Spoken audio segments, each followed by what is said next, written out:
In this video, I'll show you how to set up a simple interactive dashboard in Excel. I've created a sample set of data for a fictional fast food restaurant chain in the Source Data tab on my workbook. We'll begin by highlighting a cell in the data and create a pivot table by clicking on the Insert tab and then selecting Pivot Table. We'll simply click OK and it will create a new worksheet for us. I'll change the name of this worksheet to Sales by Year. Let's create our first pivot table. I'll select Sales as the value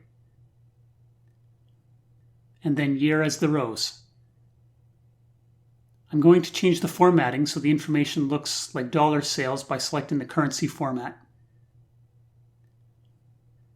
I don't need the cents, so I'll remove them.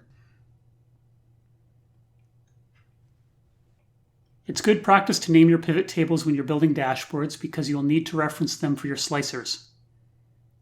To do this, I will highlight the pivot table and right-click and select Pivot Table Options. I'll name this one Sales by Year. Next, I'll want to create a chart that I will use on the dashboard. I'll click on the Insert tab and choose Pivot Chart. The first chart option that Excel shows me will work fine. I'm going to delete the title as I will make one on the dashboard worksheet. I'll also delete the legend as it's not really required.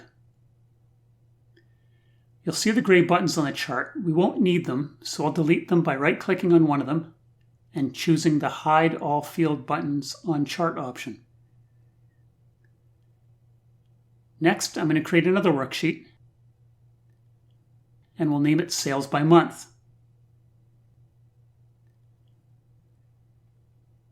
We don't have to recreate pivot tables from the original source data.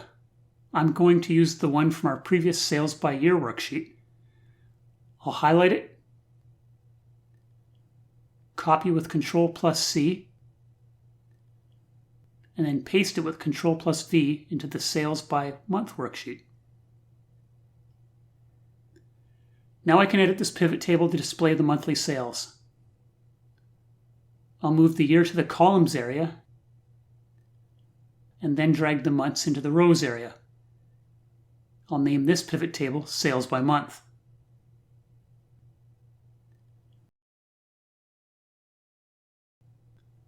I'll create a chart by clicking on the Insert tab and then select Pivot Chart. The first option that Excel shows me looks a little messy, so I'm going to select a line chart with markers. Again, I'll remove the field buttons on the chart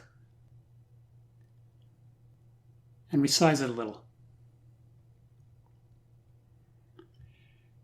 Next, I'll create another worksheet and call it Sales by Country. Like the last worksheet, I'll copy the pivot table from the previous one we just made and paste it into the new worksheet. I'm going to remove the months from the rows and replace with country. And I'll name this pivot table Sales by Country. I'll now insert the next chart by clicking on the Insert tab and select Pivot Chart. The first option looks pretty good to me. Like the other charts, I'll use the Hide All Field Buttons on Chart option. On to the last worksheet. This will be called Sales by Product.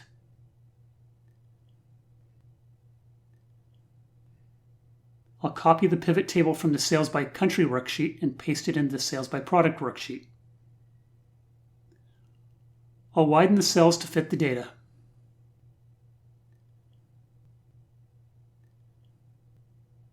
I'll now remove the country from the rows and replace it with product. I'll name this pivot table Sales by Product. I will now insert a pivot chart. The clustered column chart will work fine for this information. Again, like the other charts, I'll use the Hide All Field Buttons on Chart option. Now we are ready to build the dashboard worksheet. I'll create a new worksheet and name it Dashboard. I'll then drag the tab to the far left because personally I always like having the most important information on the left, but it's entirely up to you. I'll then drag the source data worksheet to the far right, as it's probably the least easily read information for the end user of the report. But then again, this is just my personal preference to keep things organized. I'll increase the magnification on the page to make things a little easier to see. I'll begin by giving this report a title: Fast Food Restaurant Sales Report.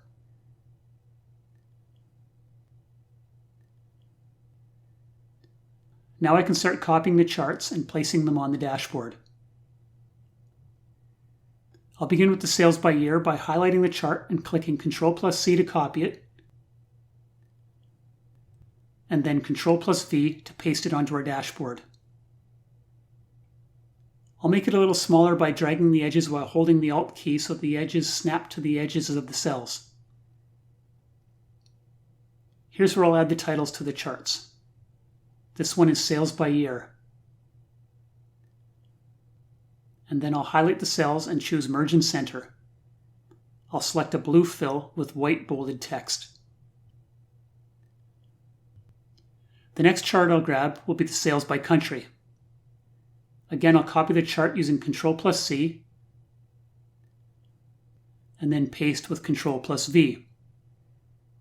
I'll resize the chart area by dragging and holding the Alt key to snap to the cell edges to keep everything neat and aligned. I'll add the sales by country title and merge and center it. I will then change the font color and weight and fill color to match the other titles on this dashboard. I'll create the heading for the next chart, which will show sales by month. I'll merge and center the title across the width of the dashboard, as this chart will be wider than the previous two. I'll then add the fill and font colors to the heading. I'll copy the sales by month chart and paste it onto the dashboard. I'll resize the chart by dragging the handles and holding the Alt key so the edges snap to the edge of the cells. Now the last heading, sales by product. I'll merge and center the same width as the chart above and update the fill and font colors. I will now copy the sales by product chart and paste it onto the dashboard. Again, I'll resize the chart by dragging by the handles and holding the Alt key to have the edges snap to the edges of the cells. We are now done with the charts for the dashboard. I'll quickly fix the main heading of the dashboard. I'll merge and center the text across the page. Change the fill color. Change the font color and weight. And then increase the font size to 20. I'll now add the slicers to the dashboard to allow users to filter the results on the dashboard. I'll begin by clicking on one of the charts, and then click on the Insert tab and choose Slicers. For this dashboard, I'll select the year, country, and product for my filtering options. I'll now drag them to the left and resize them a little.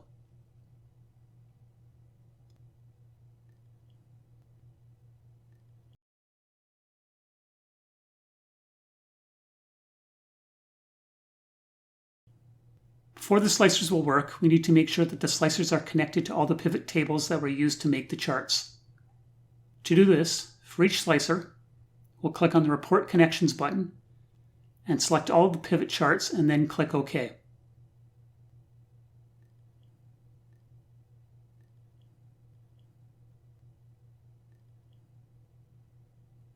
I'll check the year slicer again to make sure all the pivot charts are selected. Looks good.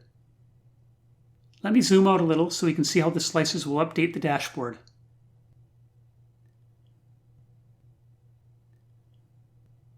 First, I'll select the year 2016, and you will notice that all the charts have been updated based on 2016 data only. Now I'll try the year 2017.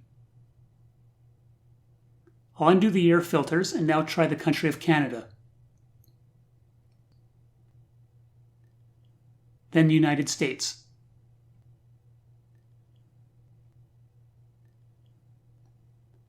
I'll undo the country filters and now try to filter by products. I'll try hamburgers.